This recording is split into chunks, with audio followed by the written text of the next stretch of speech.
자, 이제 세 번째 시간 보겠습니다.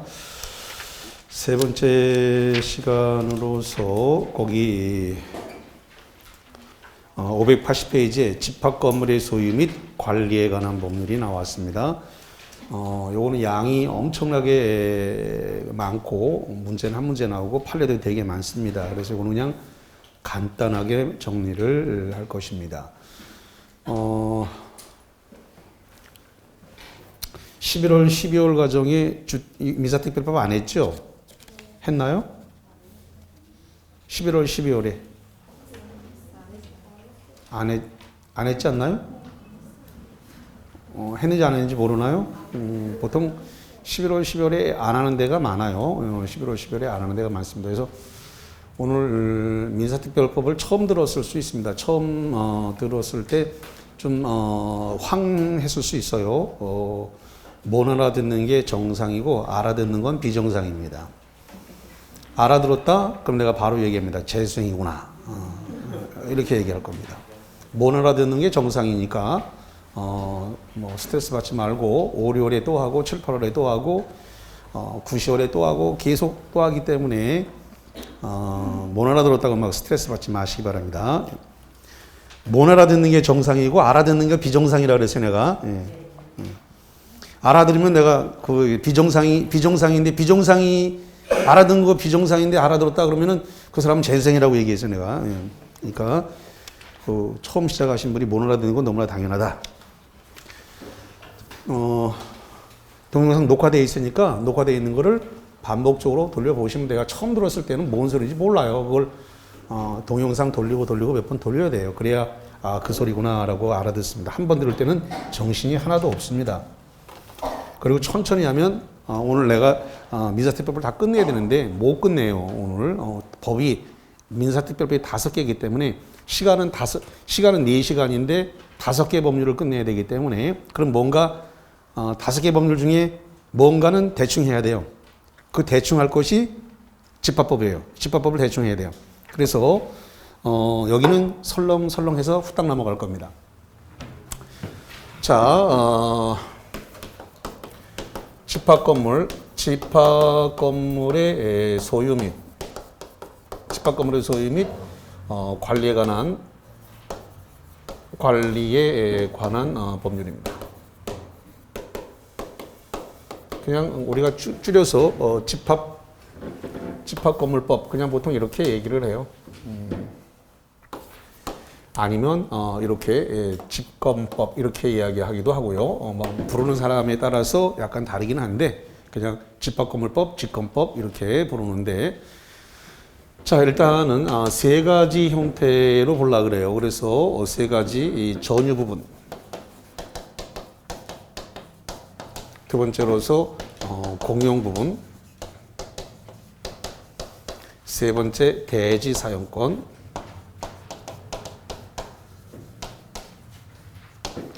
자, 이렇게 세 가지를 볼 건데, 전유 부분이라고 하는 말이 이제 뭐냐면, 이런 거예요. 전유 부분이라고 하는 것 자체가,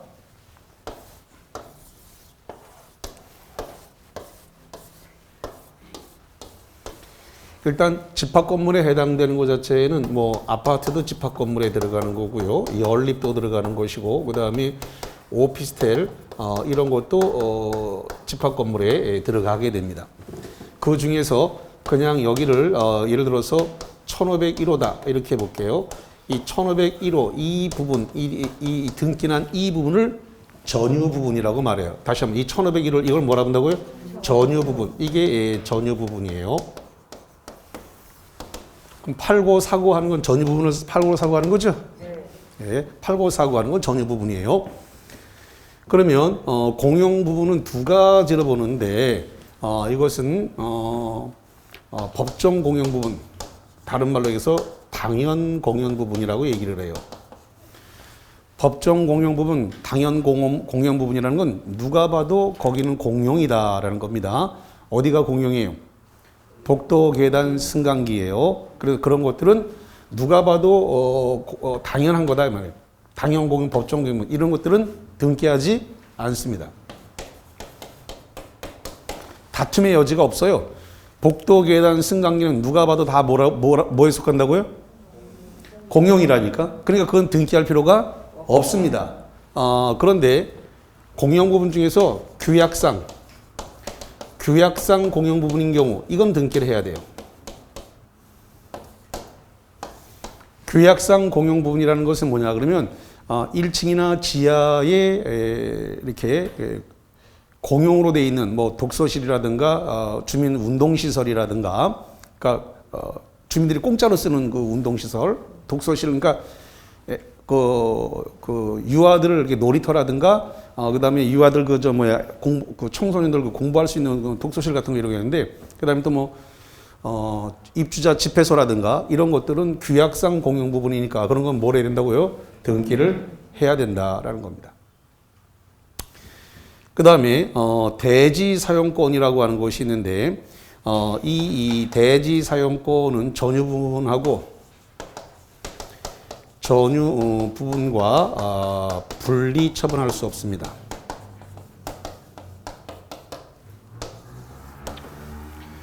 이렇게 분리 처분할 수 없는 거 이거를 갖다가 뭐라고 이야기하냐면 이걸 갖다가 일체성이라 그래요.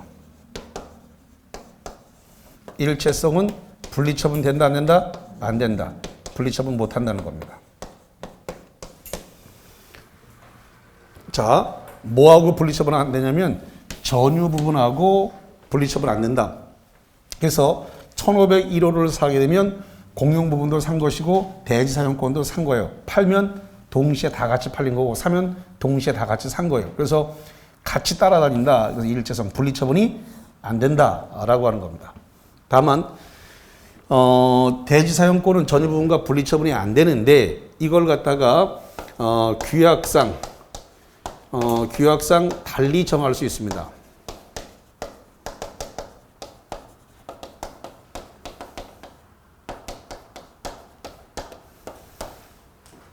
전유 부분과 분리 처분할 수 없지만 규약상 달리 정할 수 있다. 달리 정할 수 있다 이 뜻이 뭐예요? 분리 처분할 수 있다. 분리 처분할 수 없게 돼 있는데 규약상 달리 정할 수 있다는 건 분리 처분할 수 있다. 이렇게 정할 수 있다는 거예요. 단 규약상 달리 정하게 되면 이것은 등기해야 됩니다.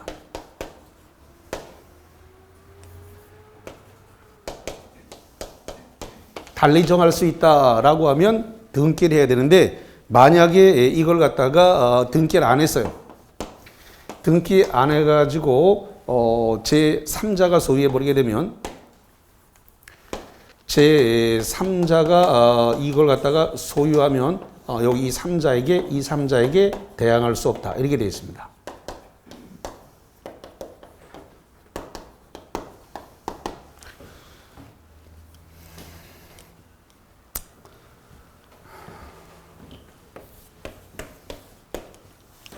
자, 그 다음에 이런 부분을 좀 볼게요. 지금 관리단에서 관리단 집회를 해야 되는데 이 관리단이라고 하는 것은 이 집합 건물의 구분 소유권만 있으면 자동으로 관리단 일원이 되게 되어 있습니다. 다시 한번 구분 소유자 전원으로 구성을 합니다. 이건 선택할 수 있다고요, 없다고요? 없다고요. 그러니까 101호, 102호, 103호, 104호 일단 소유권을 갖고 있기만 하면 어디에 일원이 된다고요? 관리단. 이 관리단의 일원이 된다라는 겁니다. 소유권이 있기만 하면 관리단의 일원이 되는 거다. 이런 뜻이에요. 그래서 원하든 원하지 않든 자동으로 되는 거예요. 그러면 나 원하지 않으니까 관리단 일원이 안 된다라고 하려면 팔고 나가는 수밖에 없어요. 이건 강제예요. 그냥 자동으로 관리단 일원이 되어지는 거니까. 그러면 관리단 집회라는 걸 하게 되는데 이 관리단 집회에서는 구분 소유자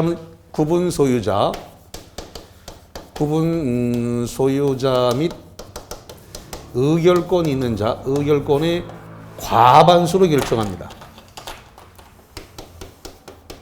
과반수로서 결정을 하게 되는데 이 과반수 결정을 통상의 집회결의라고 불러요. 다시 한번 과반수 결정을 이걸 뭐라 한다고요? 통상의 집회결의다 이렇게 부릅니다.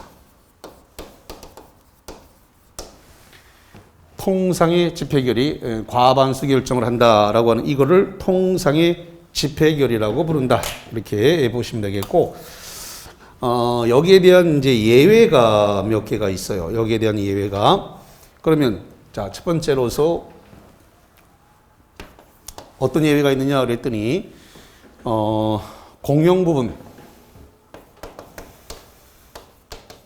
부분을 갖다가 변경을 하려고 그래요. 공용 부분을 변경할 때에는 이것은 구분 소유자면 의결권 가진 자의 3분의 2 이상의 찬성이 있으면 됩니다. 찬성 그러니까 결의라고 하면 되겠죠. 그래서 3분의 2.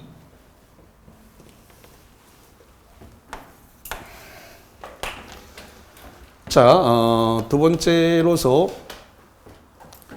지금 전유 부분에 대해서 사용 금지를 시키려고 그래요. 전유 부분에 대한 사용 금지를 청구하려고 한다. 그럼 마찬가지로 이 구분 소유자 의결권 가진 자의 4분의 3 이상의 결의, 찬성이 있어야 돼요. 세 번째, 이 전유 부분에 대해서 매도 청구를 하려고 그래요. 전유부 매도 청구 역시 4분의 3 이상의 결의가 필요합니다. 네 번째, 규약이라는 게 뭐냐면 이 집합 건물을 갖다가 사용 수익하는 데 있어서 지켜야 되는 권리와 의무를 법조문화해 놓은 것을 규약이라 그래요. 이 규약을 갖다가 지금 설정을 하거나 변경을 하거나 폐지를 하려고 그래요. 규약의 설정, 변경, 폐지. 이 규약의 설정, 변경, 폐지도 이것도 4분의 3. 여기 구분소유자 의결권. 이 구분소유자 및 의결권 가진 자의 4분의 3 이상의 결의가 필요하다라는 겁니다. 자, 다섯 번째로서 재건축 결의를 하려고 그래요. 재건축 결의를 할 때는 이게 5분의 4가 필요해요. 5분의 4 이상의 결의가 필요하다 이거죠. 재건축 결의 5분의 4. 만약에 이 재건축 결의를 했는데 재건축 결의가 이 구분 소유자 의결권에 5분의 4가 있어야 되는데 이 5분의 4에 미달하게 되면 재건축 결의로서의 효력이 없습니다. 미달하게 되면 무효예요. 무효면 그 뒤에 이루어지는 결의는 다 효력이 없어요. 5분의 4를 미달했기 때문에 5분의 4를 미달한 상태에서 어떤 걸 결의를 했다 그러면 그런 건 전부 다 법적 효력이 없다. 법적 효력이 없다는 것은 무효다. 이런 소리가 되겠습니다.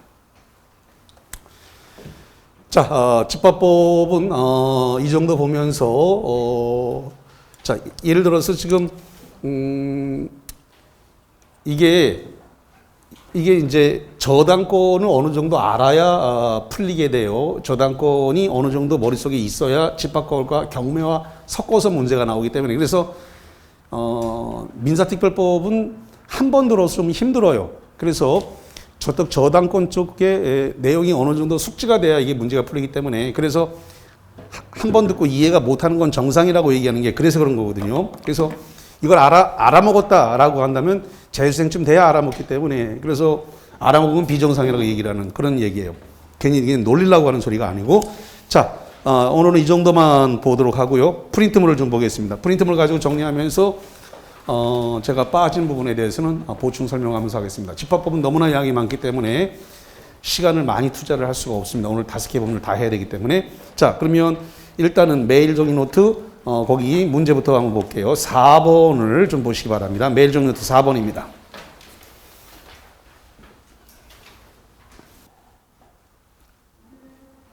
자, 보겠습니다. 4번. 집합 건물의 소유비 관리에 관한 법률에 관한 설명으로서 틀린 것은, 자, 뭐가 틀렸을까요? 5번 틀렸는데 1번부터 볼게요. 당연 공용 부분, 당연 동그라미. 자, 당연 공용 부분이 뭐라 그랬어요? 여기 써놨네, 여기. 여기 지금 당연 공용 부분 써놨는데, 당연이 뭐예요? 여기 당연이라는 게 복도, 계단, 승강기를 가리킨다고 아까 얘기했는데, 한 번 듣고 귀에 싹 안 걸려요, 이런 것들이. 그래서 당연 공용 부분이란 복도, 계단, 승강기. 누가 봐도 공용이다라고 하는 거. 이런 건 등기할 필요가 있다, 없다? 없다. 근데 등기를 요하지 않으나, 여기 뭐라고 써냐면, 규약상 공용 부분. 규약상 공용 부분 뭐 하라고 되어 있어요? 등기를 해야 된다. 1번 이상이 없네요. 등기를 해야 된다. 2번. 매수인이 전유 부분에 대한 소유권 이전 등기만 격려받고 슬러시 자릅니다. 대지 지분에 대해서는 이전 등기를 격려받지 못하였더라도 매수인은 매매계약의 효력으로서 건물 대지를 점유, 사용할 권리를 가진다. 여기 보세요. 1501호를 갖다가 분양받았습니다. 1501호를 갖다가 분양을 받게 되면 그러면 1501호만큼 여기 대지를 쓸 수 있는 대지 사용권을 가지게 되나요? 자동으로 갖게 되죠. 이거는 지분을 갖게 돼요. 그럼 예를 들어서 1만 분의 95 이런 식으로 지분으로 갖게 됩니다. 뭘로 간다고요? 지분. 그런데 전유 부분을 등기를 하게 되면 대지 사용권도 지분을 줘야 되는데 이 건설사의 잘못으로 인해 가지고 이 지분 등기를 못 넘겨준 거야. 그러면 당연히 현재 분양받았으니까 이 지분이 있어요, 없어요? 있어요. 근데 등기됐어요, 안 됐어요? 안 됐어요. 그러면 분양받은 자는 이 대지 쓸 수 있어요, 없어요? 있어요. 등기가 안 났다 하더라도 분양을 받았기 때문에 이 대지 밟고 다녀야 될 거 아닌가. 그러니까 당연히 점유, 사용할 권리 있다, 없다? 있다. 이건 건설사의 잘못이기 때문에 당연히 점유, 사용할 권리가 있어요. 판례입니다, 판례. 자, 그 다음에 거기 세 번째로 가서 구분 소유자는 그가 가지는 전유 부분과 분리하여 대지 사용권을 처분할 수 없으나 슬러시 자릅니다. 여기 봐요. 대지 사용권을 전유 부분과 분리 처분할 수 있다, 없다? 없다. 분리 처분할 수 없다. 분리 처분할 수 없으나 규약으로 달리 정할 수 있다. 여기 뭐 한다고요? 규약으로 달리 정할 수 있다. 단 이거는 뭐 해야 돼요? 등기해야 된다. 이건 등기해야 돼요. 달리 정할 수 있으면 등기해야 돼요. 등기 안에서 제3자한테 넘어가면 이 제3자에 대항할 수 없다죠.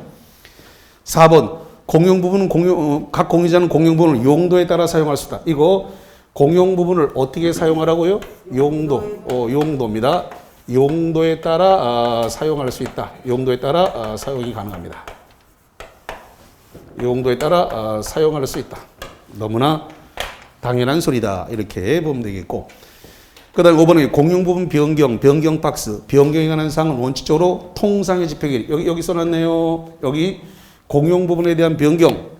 공용 부분에 대한 변경은 얼마가 필요하다? 3분의 2. 근데 뭐라 써요? 통상의 집행결의. 통상의 집행결의는 얼마예요? 과반수잖아요. 통상의 집행결의가 얼마라고요? 과반수. 과반수 아니고 얼마로 됐다? 3분의 2입니다. 자, 잠깐만. 3분의 2라고 하면 퍼센트로 바꾸면 대략 몇 퍼센트 돼요? 계략적으로 67%쯤 돼요. 67%. 근데 과반수라고 하면 얼마가 되는 거예요? 51%예요. 그러니까 과반수 51%인데 3분의 2는 얼마라고요? 67%쯤 돼요. 계략적으로. 그러니까 공용 부분을 변경하는 것은 통상의 집행결이 51% 하는 게 아니고 3분의 2, 67% 정도 필요하다. 그래서 틀린 거예요. 자, 그래서 거기 5번 지금 틀렸다라는 것이고, 자, 그 다음에 보충 자료로 가가지고 거기 3번 문제 풀어봅니다. 보충 자료 3번입니다.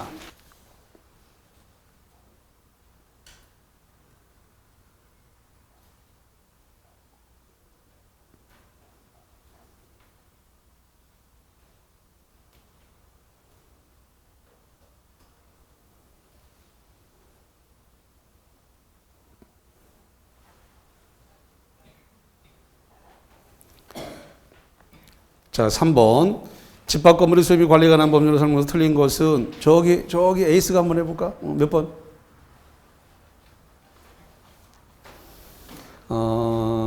이게 이론을 다 안다고 해서 풀리는 게 아니고 경매 쪽을 이해를 해야 문제가 풀리게 실무적인 문제가 올라온단 말이에요. 그래서 1번이 지금 틀렸는데 이게 법 이론만 알아서는 안 돼요. 그래서 그래서 이게 시간이 좀 필요로 합니다. 그래서 5, 6월, 7, 8월 계속 지나가면서 이게 묵어야 돼요. 묵어야 돼.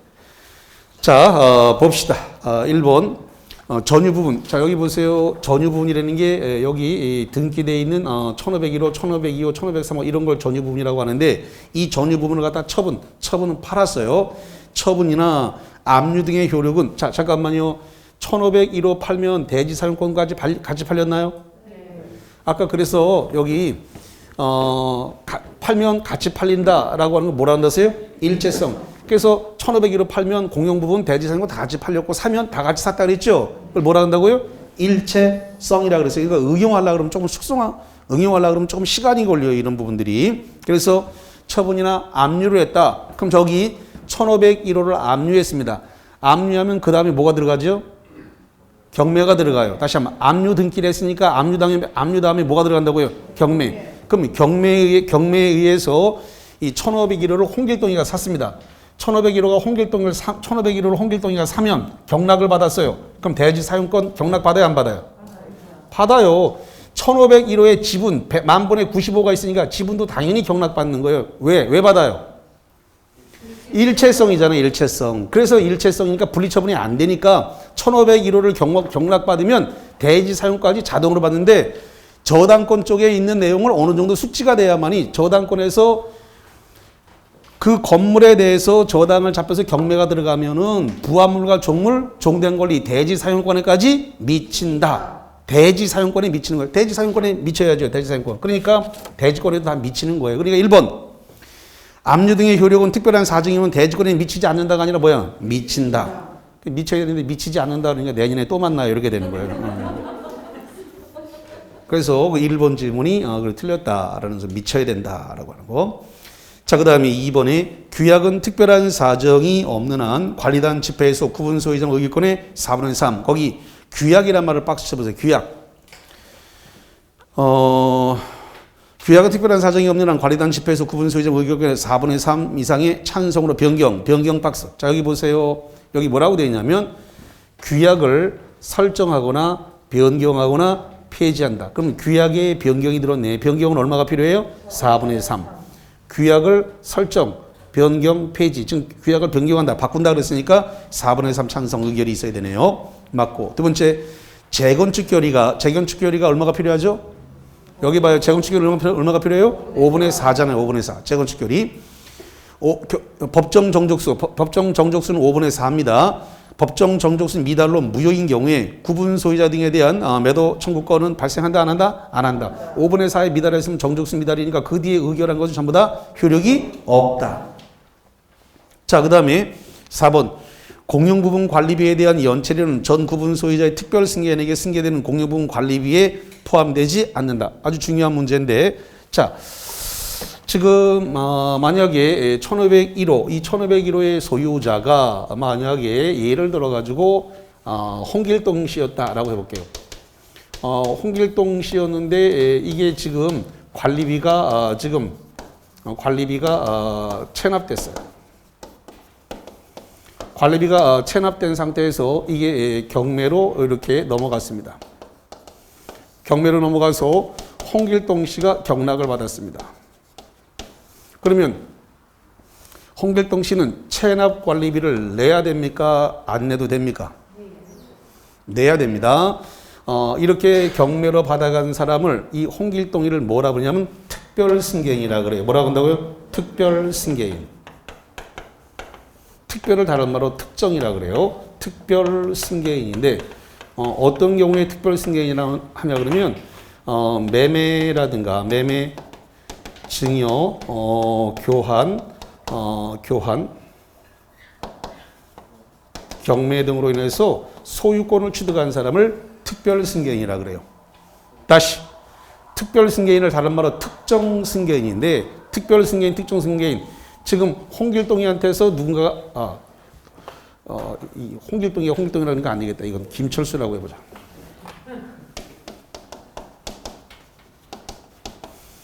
홍길동 씨 집합 건물을 김철수 씨가 경매받았다. 그러면 이렇게 사람이 바뀐 매매로 사갔다, 증여로 바꿨다, 교환됐다, 경매로 소유자가 바뀌었다. 이런 건 전부 다 뭐 한다고요? 특별 승계인이에요. 특별 승계인은 관리비 체납된 거 내야 된다, 안 내야 된다? 내야 돼. 관리비 내야 됩니다. 그런데 말입니다. 관리비가 체납되게 되면 여기에 관리비가 체납되면 여기에 연체료가 붙어요. 뭐가 붙는다고요? 연체료. 이 연체료는 내지 않습니다. 뭐는 내야 돼요? 체납 관리비. 체납된 거 이거 내야 돼. 체납된 건데 체납된 거에 대해서 연체료가 붙었어요. 연체료는 낸다 안 낸다? 안 낸다. 연체료는 안 내요. 자, 그래서 요거를 잠깐만 짚어드리겠습니다. 교재에 지금 이 체납 관리비에 대해서 자 잠깐만 거기 584페이지에 보면 그런 말 나와 있네요. 584페이지 꼭대기에 보니까 공용부분의 사용은 각 공용부자 공용부는 뭐에 따라 사용화 되세요? 용도에 따라. 칠판 잠깐만 보세요. 여기 써놨네. 공용부분은 어떻게 사용하라고요? 용도에 따라라 라고 하는 거. 용도에 따라라. 요거 나왔어요. 용도에 따라라. 자, 그 다음에 거기 중간에 양가로 5번입니다. 양가로 5번이면 파란색만 보세요. 뭐라고 썼냐 그러면 절대적 일체성이란 말 보이세요? 일체성이란 말이 뭐냐면 분리처분할 수 없다라는 이야기를 했습니다. 분리처분할 수 없다. 자, 그렇게 보시면 되겠고 그 다음에 저쪽 587페이지 쪽으로 가보세요. 587페이지 꼭대기에 보니까 제목이 공용부분의 변경이라고 되어 있습니다. 맨 꼭대기 제목이 뭐라고요? 공용부분의 변경. 얼마가 필요하다 그랬어요? 3분의 2. 자, 칠판 봐요. 여기 공용부분 변경할 때 특별결의 얼마가 필요하다? 3분의 2. 3분의 2. 그래서 현관변 치세요. 3분의 2란 말. 3분의 2의 그 집회결의가 있어야 된다. 이렇게 보시면 되겠고. 자, 그 다음에 588페이지 가봅니다.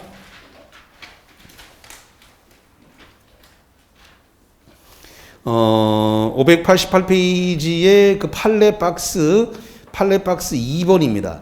판례 박스 2번에 밑줄 친 것만 볼게요. 아파트의 특별 승계인. 자, 누가 특별 승계인이에요?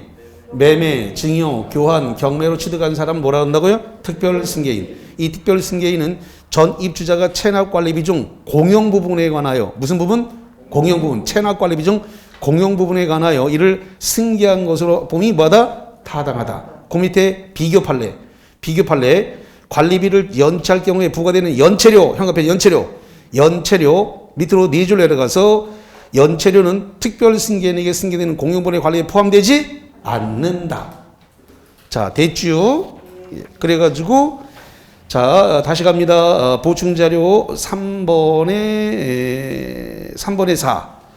자, 3번에 4. 공용부분 관리비에 대한 연체료는 전 구분 소유의 특별 승계인에게 승계되는 공용부분 관리비에 해당하지 않는다. 맞네. 자, 그 다음에 5번 갑니다. 관리단. 자, 잠깐만 보세요. 관리단이라고 하는 것은 여기 관리단이란 말이 나왔는데 관리단은 여기 이 집합 건물의 구분 소유자 전원으로 구성된다 그래 돼 있죠? 근데 이거는 자동으로 구성되기 때문에 별도로 조직행위가 필요가 없어요. 그래서 나 여기 관리단 안 들어가려고 한다 그러면 무조건 팔고 나가야 돼. 그러니까 의무상이야. 구분 소유자이기만 하면 자동으로 관리단 일원이 되도록 법에 규정되어 있기 때문에 나 관리단 안 들어갈래 그러려면 팔고 나가는 수밖에 없어요. 무조건 여기에 관리단에 들어오는 거예요. 별도의 조직행위가 필요 없기 때문에. 자, 그래서 거기 5번. 관리단은 구분 소유 관계가 성립하는 건물에 있는 경우에 특별한 조직행위가 없어도 당연히 구분 소유자 뭐라고 됐어요? 전원. 구분 소유자 전원으로 하여 성립되는 단체다. 그래서 맞는 말이 되겠습니다. 좋습니다. 그 정도 정리를 하도록 하겠습니다. 자, 이제 어디로 갈 거냐면은 611페이지에 가등기 담보에 관한 법률을 보겠습니다. 가등기 담보에 관한 법률 611페이지입니다.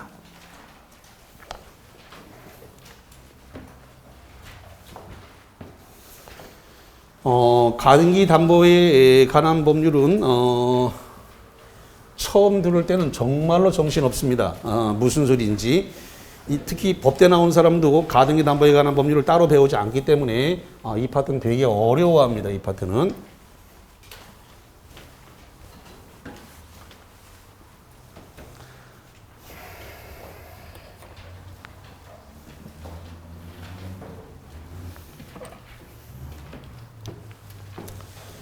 자, 가등기 담보 등에 관한 법률입니다.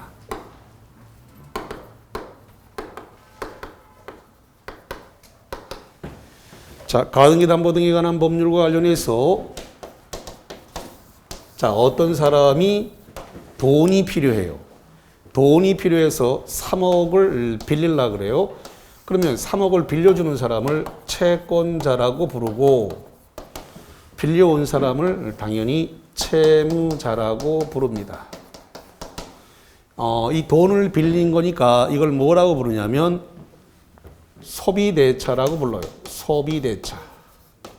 소비대차의 뜻이 뭐냐면 쓰고 나서 없어지는 걸 소비대차입니다. 그럼 뭘 빌려왔어요 지금? 돈. 돈은 쓰고 나면 없어지니까 이걸 갖다가 금전소비대차라고 그래요. 뭐라고 한다고요? 금전소비대차. 다른 말로 얘기해서 대여금, 돈 빌렸으니까 뭐라고 하냐면 대여금 채권이라고 그래요. 대여금. 돈 빌렸으니까 대여금. 자, 돈을 빌렸습니다. 돈을 빌렸고 사용하는 연도는 2년간 쓰기로 했습니다. 그런데 이걸 갖다가 갚을 때 여기 이자가 5천만 원을 얹어준다. 이렇게 하고 빌렸습니다. 엄청난 돈이네.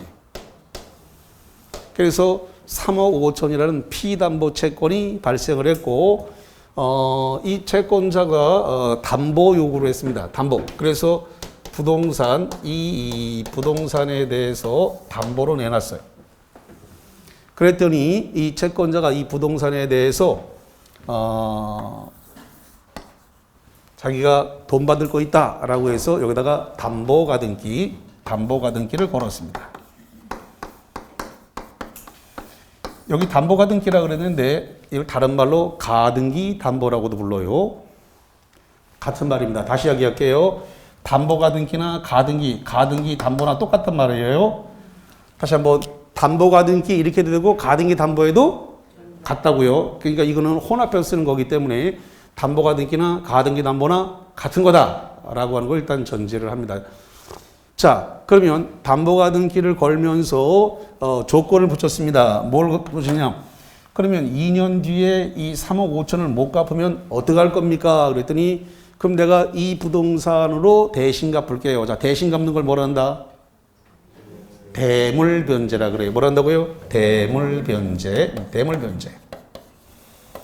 그런데 그러면 대물변제를 지금 당장 하는 게 아니라 2년 뒤에 할 거죠? 다시 한번. 지금 당장 갚는 게 아니라 2년 뒤에 못 갚으면 어떻게 할 거냐라고 했더니 부동산으로 대신 갚겠다라고 했으니까 대물변제 예약이 돼요. 뭐가 된다고요? 예약. 2년 뒤에 못 갚으면 내가 이 부동산을 갚을게. 대물변제 예약을 하고 담보가등기를 했어요.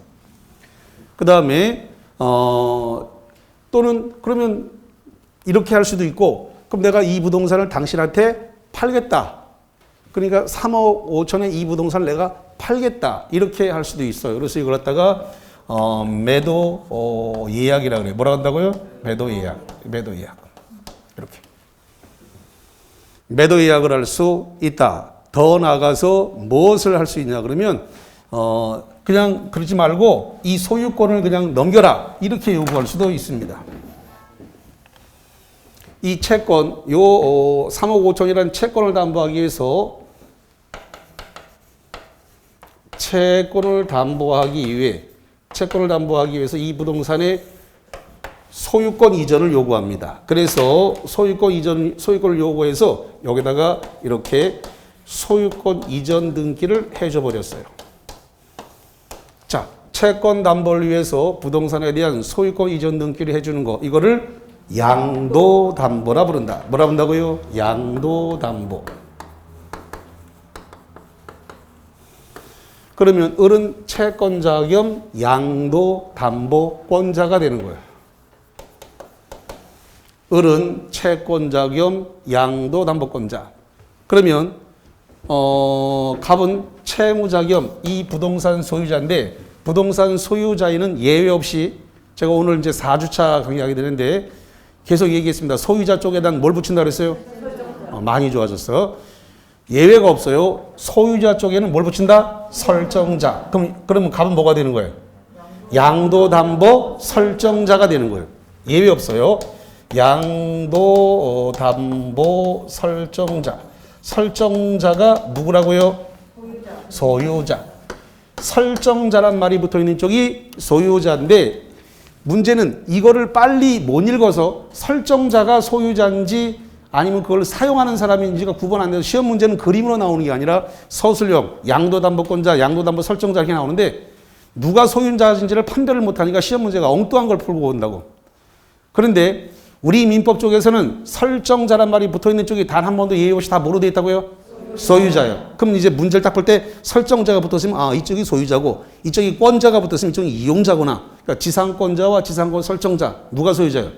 지상권 설정자가 소유자지. 전세권자와 전세권 설정자, 누가 소유자예요?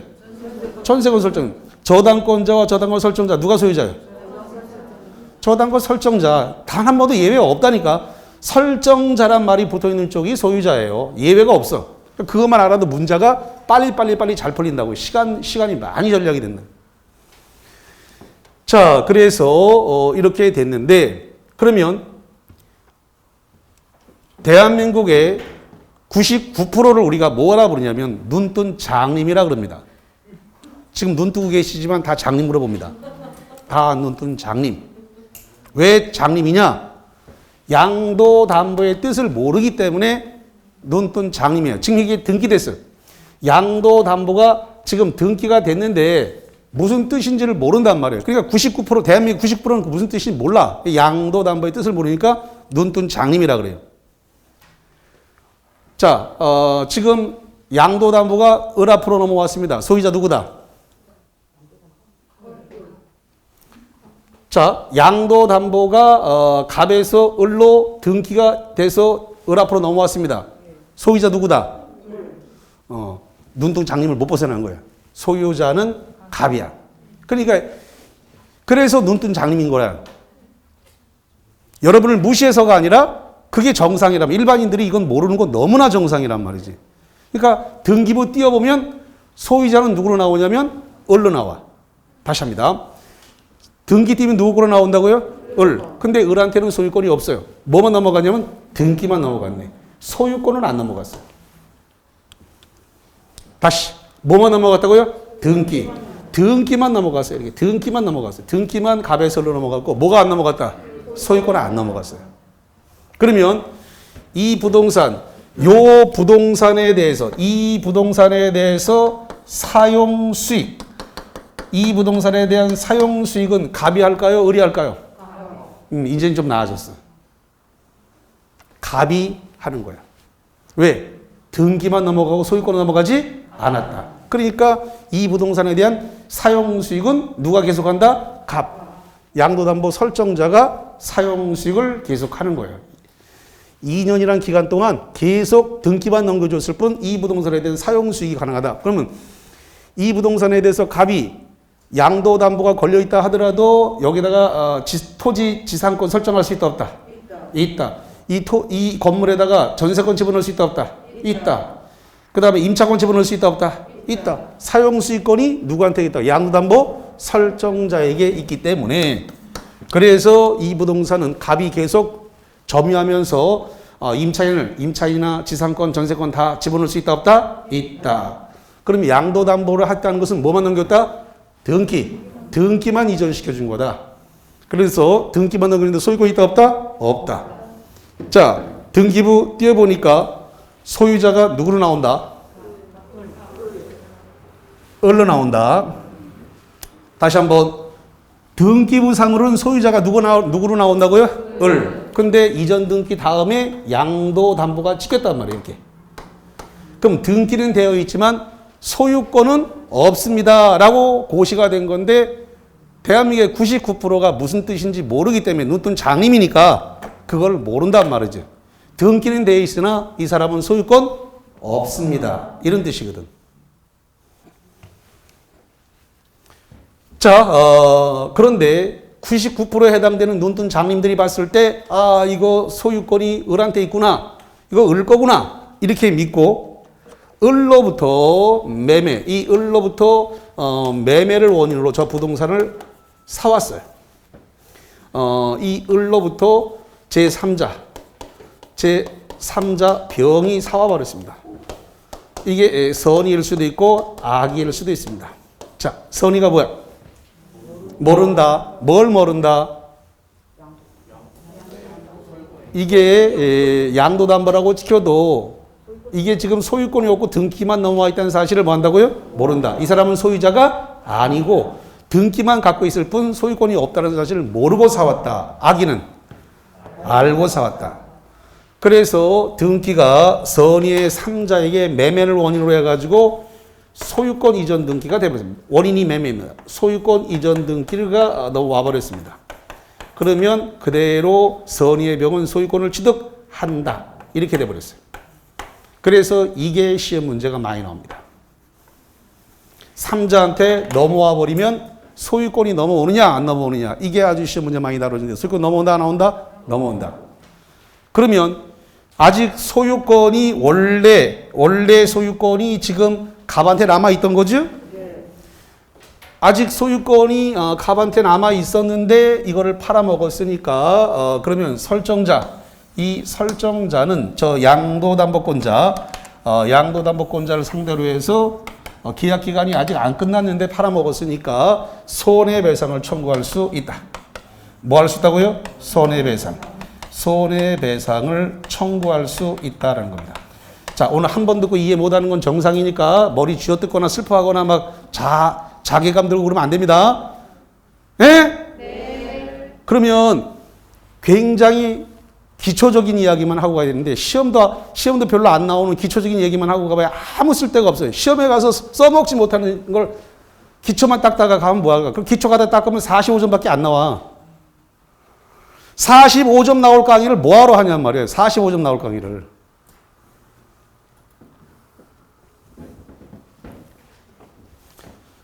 자,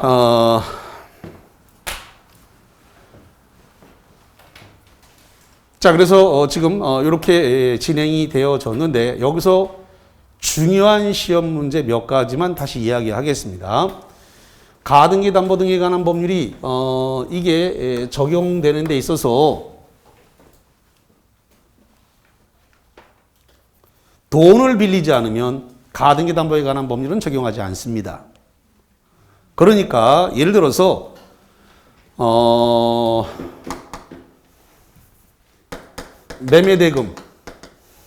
매매대금을 안 준다라고 해서 여기다가 가등기 할 수 있습니다. 다시 한번 매매대금 안 준다고 해서 거기다 뭐 할 수 있다고요? 가등기 할 수 있어요. 그 다음에 물품대금에 대해서 안 준다 그래서 여기다가 가등기 할 수 있습니다. 그 다음에 공사대금을 안 준다. 공사대금을 안 줬다 그래가지고 매매대금, 물품대금, 공사대금 안 준다 그래가지고 다 가등기 걸 수 있단 말이죠. 다 걸 수 있어. 그런데 이렇게 가등기를 걸었다 그래서 이 가등기 담보에 관한 법률이 적용되는 것은 아니다는 거예요. 다시.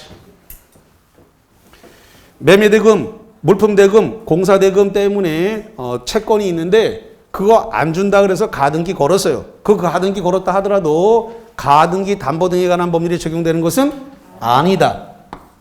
왜 아니다? 돈 안 빌렸잖아요. 돈을 빌려야만 발생한다니까. 돈을 빌려야지.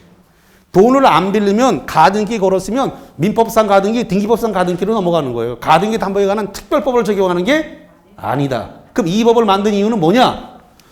돈을 빌렸는데, 자, 돈을 빌렸는데 이거는 3억, 피담보 채권이 3억 5천이야. 부동산 가격은 5억이야. 그러면 담보 가치가 커요, 작아요? 자, 다시.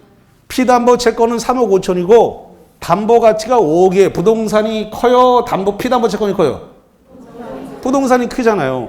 그러면 부동산이 크면은 이게 지금 부동호가 이렇게 된단 말이에요. 이렇게. 그러면 피담보 채권보다 담보 가치가 초과됐어요.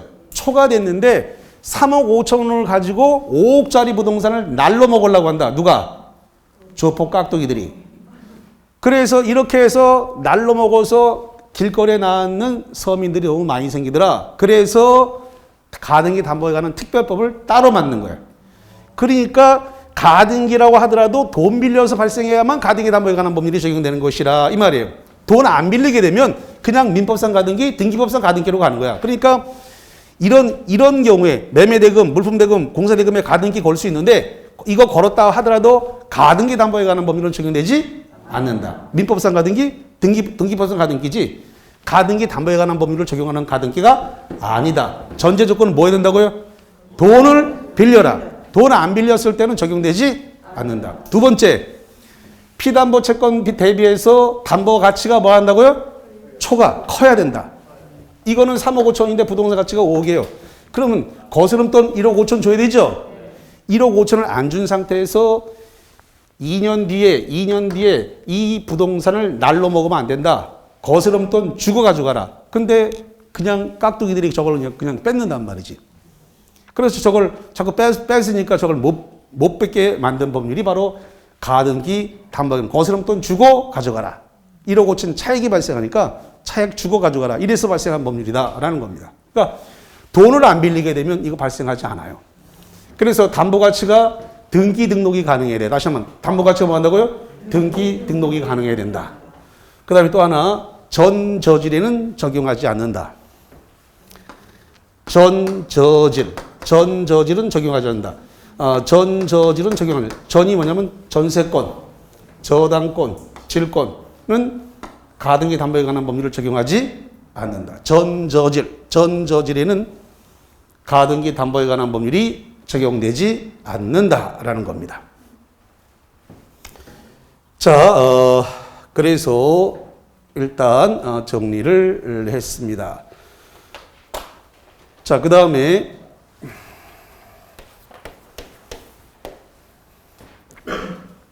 자, 교재 조금만 봐드리도록 하겠습니다.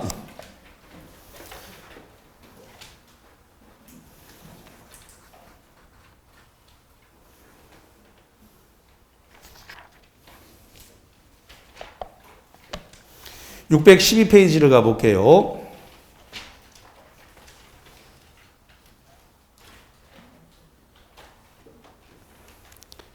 자, 612페이지 맨 꼭대기에 비전용 담보로서 자금을 매매에 의해서 얻다. 자금을 매매. 여기 한번 보세요. 자, 자금을 뭐 한다고요? 매매. 그래서 매매하니까 매도 예약으로 해서 이 돈을 갖다 빌려왔다. 돈 빌려온 거죠. 자금을 융통하는 방법이에요. 예. 그 다음에 그 2번 동그라미에 자금을 소비대차했다.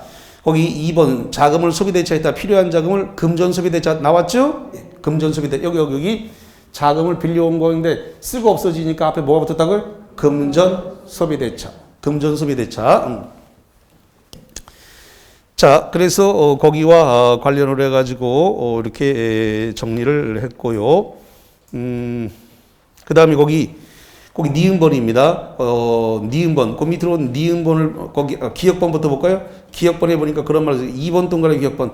계약 체결과 동시에 목적물의 소유권을 채권자에게 이전하는 형식을 취한다. 뭐라고 됐어요? 양도담보. 그래서 여기 돈 빌려주고 이 부동산에 대한 소유권 이전 등기를 해줘버리는 거. 이걸 뭐란다고요? 양도담보다. 그 다음에 니은번.